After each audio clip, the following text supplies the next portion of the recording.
So I am constantly reminded when I do this of there's 5 love languages, right? You come into a room like this, men have a 6th, and that 6th is sarcasm. Skip hit me this morning with, man, I'm really impressed with your bio. You're an author? And I'm like, no. And he goes, I'm no longer impressed. I'll pray for you, though. Okay. All right. Thanks, Skip. I appreciate that. I want to say, real quick before I get into anything, how important this group has been to me. Being here for less than 5 months, being in the valley, etc., praying for a friend, and then all of a sudden, about 60 of them show up. It's a God thing. If you come to ISI, in fact, we were talking about it at my work this past week. Hey, what are you doing this weekend? Just general banter. And I said, well, I'm giving a TED Talk. And they're like, a TED Talk? Yeah. Will it be on the TED channel? I said, yeah, kind of. You want to look it up later, you can. But I'll tell you what, if you come to ISI and don't fall in love with this group of men, have a man crush on Shar, and appreciate Danny for what he does, and Jim, and Scott, and everyone. As the old saying goes, if that doesn't put you on fire, your wood is wet. So this morning we're talking about the power of story. Now, one of the things I think that's so important for us is several times here lately I've heard us talk about, would you give a testimony? What is your testimony? And a lot of folks give a testimony, but is it the truth? I'm not questioning anybody that's done it, but are they true to themselves in their testimony? One of the things that I have learned that I really wanted to dig into is the heart of man. I'm not a psychologist, where we were talking earlier, not a therapist. I just love the heart of man because everyone is different. See, I'm not like you. I grew up in a family that from day one, I've known Christ, or at least who Christ was. I thank God for my parents. I've never not known the power of God in one way or the other. Have I ignored it and moved away from it from time to time? Absolutely. But I've never not known that. In fact, I will tell you, the first 45 years of my existence was bliss. Absolute bliss. No father wound, no difficulties. And I can remember when I was 45 years old, sitting in front of my home in 8108 South Strain Ridge Road, Bloomington, Indiana, I thought, Lord, this is pretty cool. I got it made.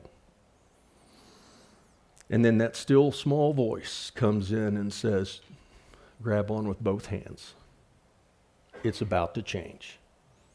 And in 2 years, lost everything. Lost a business, lost a wife, had to move out from the home because of a divorce situation. Had to go out on the road to earn enough money to be able to do the things legally I was supposed to do. So my identity was shot. It's the first time I ever saw this. Anybody ever feel like that? Anybody feel like that the last week? It's amazing. It was so easy. It was so easy. And then the dark night of the soul hit. And of course I knew what to say and I knew what to pray and I had read the Bible and I'd given small groups and men, I mean even back then, was involved in that. So I did what every good Christian man does. I blew up. Bourbon was my favorite. And that was kind of a self-medicating type of thing. I'm going to adjust this just for a second so I don't pull it away. So I had that dark night of the soul. I'd never had to run across it before. So I'm going to give you my permission this morning. So what we're going to be talking about is to do, why did I regurgitate that? Because there's much more to the story. But I understand it now. And I've looked into it and I tried to figure out why. So I'm giving each of you permission this morning. I want you to be selfish. This morning for the next however long, and don't worry, I'm not speaking too long. I've got Danny in the back that's going to give me the big X when I've got about 5 minutes left, hopefully. But I want you to be selfish. I want you to think of yourself this morning. So as I was going through a Stephen ministry, this became my favorite verse. I'd never had to deal with it. Where no oxen are, the trough is clean, but increase comes by the strength of an ox. Your trough's going to have shit in it, is really what that means. It really is. But we need the strength of oxen. See, I was going through a situation to where I met a man by the name of John Knoll. And John introduced me to the idea of, hey, you've hit rock bottom. What's the best thing for you to do? Is to help other men. I'm like, no, I'm not going to do that. That's not happening. So I did it. 17 weeks of the Stephen ministry training, and I learned to walk alongside other men, and that verse became stronger and stronger and stronger to me. Because as we go through our lives and our walk with other men, somebody needs the part of your story that you're ashamed of. Now let that sink in just a second. They need the part of your story you're ashamed of. But what does our society do today? See, we've built these containers in our society. Our first container is our identity. Our first container is our income. It's the way we want to live. It's a family. If you look at something like a Facebook, it's almost like a perfect existence. Everybody has it. But they come across this dark night of the soul at some point, like I did. Here's the thing. My story is no better than anybody else's, but it's the one I've learned. Last week when Tracy's talking, or even when Austin gave his small time before Tracy, those are stories, men. So I don't compare this. What do men do? Men in the secular world, in the work world, come in and they mark their territory and they measure themselves against other men. They always do. But their container's not my container. And Dr. Richard Rohr, he's a Franciscan priest out of the Cincinnati order. I don't subscribe to everything that he says, but this idea of containers comes from him. That then we have to look at our second container. And what does our second container look like? What does it really, truly look like when you break everything down? Because we're dented and we're bruised, and we've went through life, and we've had to deal with what's in our stall, what's in our trough. A lot of guys don't get to that second container. They truly don't. They set in quiet desperation. You've all heard that before, right? Not knowing what to do with themselves. Absolutely not knowing. The most influential person in your life is the one that you've never forgiven. Think about that, because it's in your mind. You haven't dealt with that dent in the container and started the new one. I realize I'm preaching to the choir this morning. There are titans in this room. There is strength in this room. But I bet some of you know one person, if not yourself, a son, a son-in-law, a friend, who is setting at that quiet desperation, and most of the time it's because of shame. And that's what's so inviting about this group. It takes guts to come in here. It takes courage to come in here. But it is a welcoming group. And all of us, bar none, have dealt with this shame. It's when the time gets, we're insufficient on our own. And there's a lot of folks that don't want to give in to that insufficiency. I'll do it my way. They get up every morning and listen to Frank Sinatra. I'll do it my way. So when you move to that, what I loved the very first time that I came here, Ted had this up. One of my other favorite verses. A friend loves at all time, and a brother is born for a time of adversity. And that's what we are all about. So if you really want to take a look at your story, there's a couple things. Here's the big one. There's nothing in this world that can trouble you as much as your own thoughts. So we had Dr. Scott Mitchell was here several weeks ago. And I have to tell you, it's not only been good for me from a spiritual standpoint, and remember we talked about blessing a few weeks ago and what blessing truly means, which means to be made holy, to be in this group. But if you've ever gotten Ted on a mission, you know how dogged he can be. And all of a sudden I start getting texts and emails and different things like that about my health because I was going through some issues. That's why I'm sitting today. My left leg tends to lock up. No complaints about it whatsoever, especially after hearing the stories in this room. But Dr. Mitchell, he's like, come see me. And I've made a consistent effort, let's put it that way. And he's done tremendously well. This past week I was talking to him and I said, I'm not sleeping well. And he goes, well, it's a plus C1. And I said, no, wait a minute. The top vertebrae in your back is a C1. He said, what's that mean? He said, it's in your mind. A C1 plus is exactly what he said. There's nothing in this world that can trouble you as much as your own thoughts. So let's clear those thoughts out. But the problem with that is we have to rattle the bones in our closets. And guys don't want to do that because we built up these containers and we built up these walls around our heart. And there's nothing more impregnable than the walls around a man's heart. Nothing. Everybody deals with it. Everybody deals with shame. Everybody deals with pride. But that's where the power of story comes in. If you learn your story, inside and out, and it's painful. Absolutely painful. But if you learn that, you learn to walk with another man. You learn to say, okay, I can no longer be just sympathetic, I can be empathetic. I can understand. Now, as I've walked alongside men, I've never had PTSD.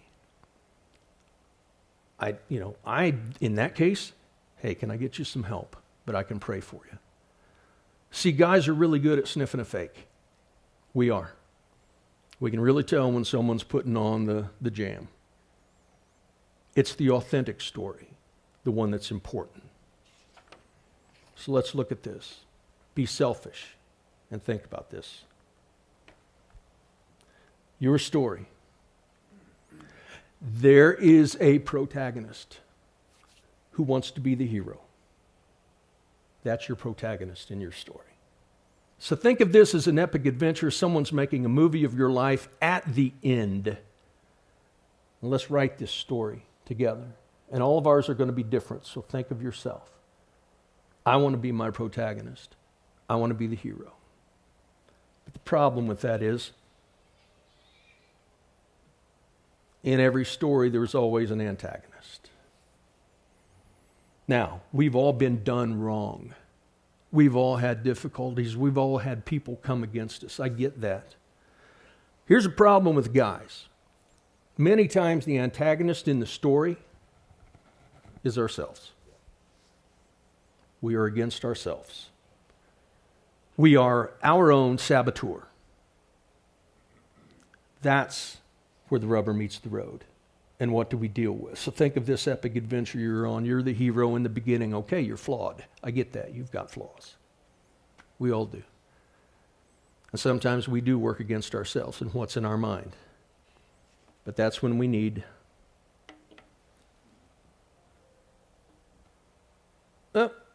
sorry about that. I went backwards.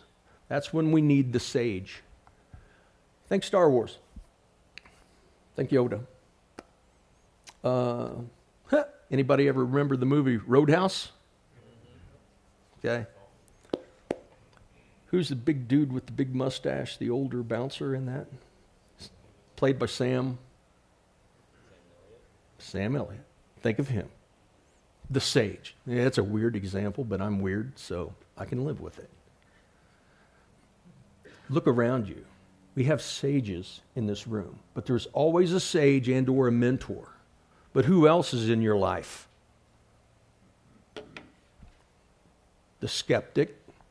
Someone telling you, you can't do that. You can't be good. I woke up this morning with the skeptic in my mind. It happens all the time. Sometimes we are our own, but sometimes there's somebody we have to look at and just say, just watch me. I can do this. Through the power of Christ. And that's why today we're talking about co-authoring our stories. Because guys stop at that first container, and when it becomes dented and bruised, they don't know what to do. We really only have one true asset in this world. We are born with whatever amount of time that we have. Whatever amount. It's what you do with that time. And that's your story. And our story is our legacy.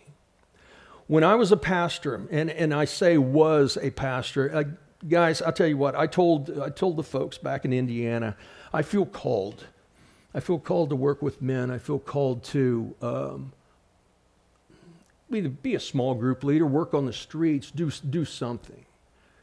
I got a phone call one day, and they said, well, we would like to talk to you about an appointment. And I said, an appointment? I can make an appointment with you. And they go, no. We would like to appoint you to pastor a church. Really? Pastor a church. And I did it until I moved out here. Pastored a small Methodist church in Indiana. And it's a time that I will never, ever not look fondly on. Because it pushed me so far out of my comfort zone, but it gave me the opportunity to do things that I never thought was possible. And I dealt every day with the idea of the saboteur, and I dealt every day with the idea of the antagonist. You're not good enough. You can't do this. I had to lean elsewhere because I was, on my own, insufficient, completely insufficient. And that brings us to why we need these in our story. Think about these. Who's your sidekicks? Every story. Now, first one comes to mind, what? Thelma and Louise. I don't know why, once again. But think about every sidekick in the story of your life. And they come and go. And I look at this room, and there are sidekicks par excellence in this room. Absolute excellent. And I can see them sitting next to each other right there. I can see them sitting next to each other back there. The sidekicks can be completely important because on our own, I like Don Henley, by the way, guys. But we're only just prisoners here of our own device unless we give it up. Unless we learn our story and we figure out our triggers and we figure out how not to be our own antagonist, we need the sidekicks. So as we followed through this and as I studied, there's all kinds of books out there, and we talk about books all the time in here. Searching the Heart of Man. Thinking about the heart of man.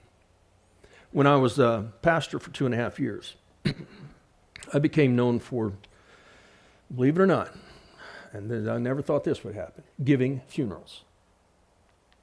I got phone calls all the time from funeral directors because they would have people who were indigent. They would have people that they had families that were unattached to churches. They had, different things like that.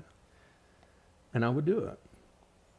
And sometimes you think the hardest funeral ever in the world to give is somebody that that you're close to, but most of the time, we have a pretty good idea about their salvation. The hardest funerals I found were to give the ones about the people that I didn't know, and it was always men for the most part. And some of them were victims of suicide. Their families were questioning and wondering why. And what it really come down to, so if you notice, we're in a different location for the last few minutes of this morning. Technical difficulties arise all the time, and sometimes they're unexplained. We're sitting here talking about a two-level system of communication, and for some reason, the last few moments didn't come through. So I hope you understand, and I couldn't feel more or that it's more apropos to be able to finish out what we talked about yesterday with Iron Sharpens Iron, Phoenix. Live for excellence, guys. So as I became known for this, in the end, I witnessed and saw families at gravesides and families at the side of caskets. They were families that were unattached. They were families of men that had not lived out their meaning, many times unfulfilled, completely unfulfilled. And as I moved forward with that, there was an unfinished business. And the interesting thing about that is this. We use the term men living in quiet desperation. Men living with an unfinished story. And that's what's so important today, because I would have family members look at me and say, what's the meaning of all of this?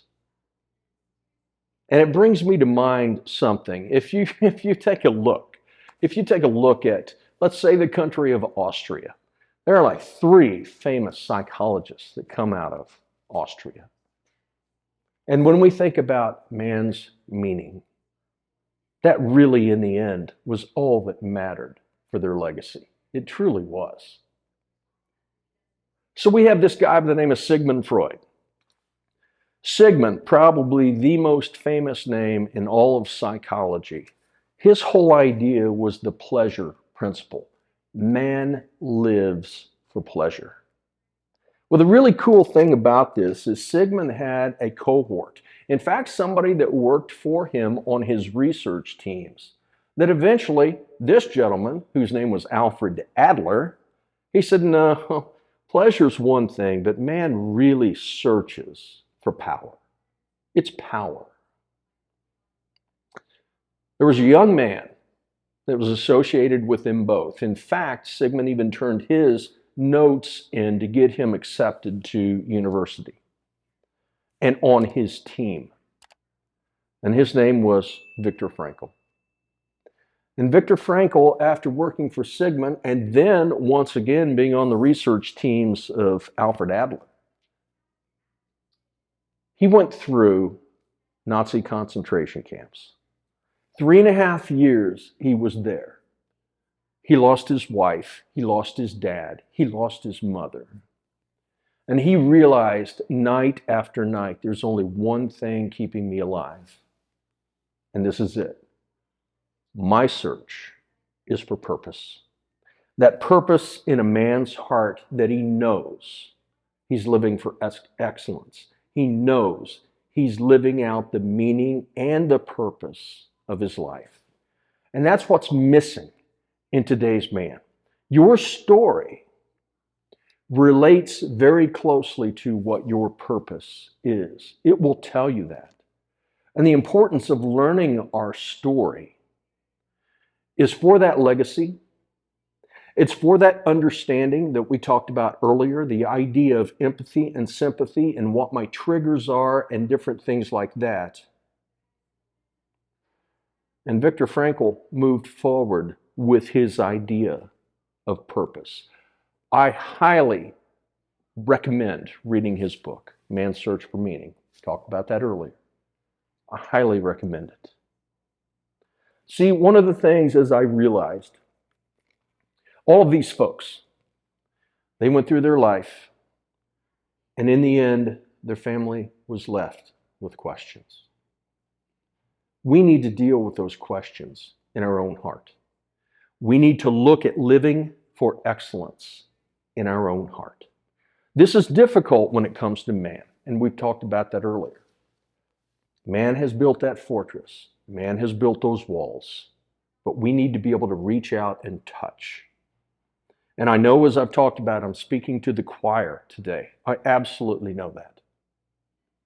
But I'm sure you know someone filled with shame, someone filled with angst, someone that does not feel worthy to even walk through the door to a group like this, let alone a church.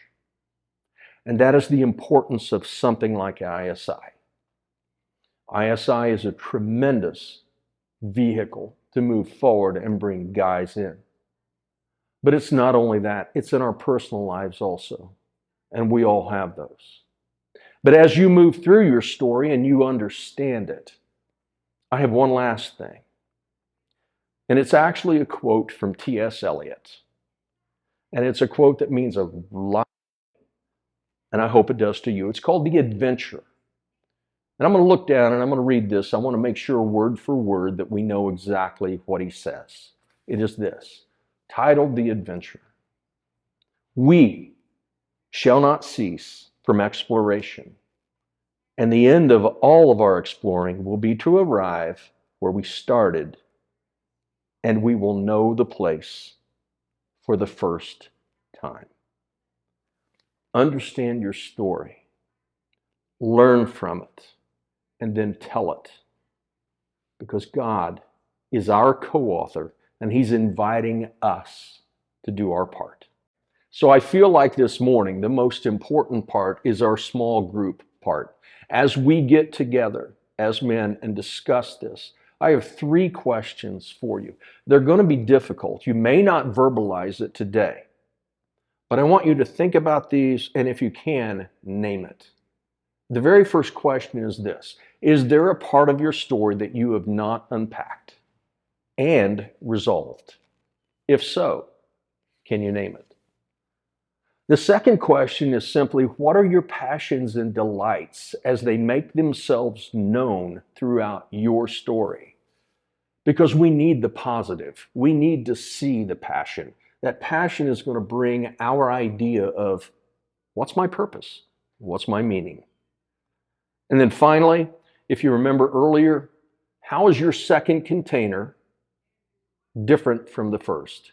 As we talked about containers, that first container is building our lives, building our income, building our wealth, building our possessions, building our identity. And at some point, everyone goes through the dark night of the soul, the valley of the shadow of death. Once they do that, they realize that first container is not sufficient. That's really difficult for guys, very difficult for guys. But once we understand that, we're humbled by it. And that second container is living for something larger than ourselves, a bigger purpose, even bigger than family, a much bigger purpose. So how is your second container, if you're there yet, different from the first? I appreciate it. Love being with you guys today. Prayers to you.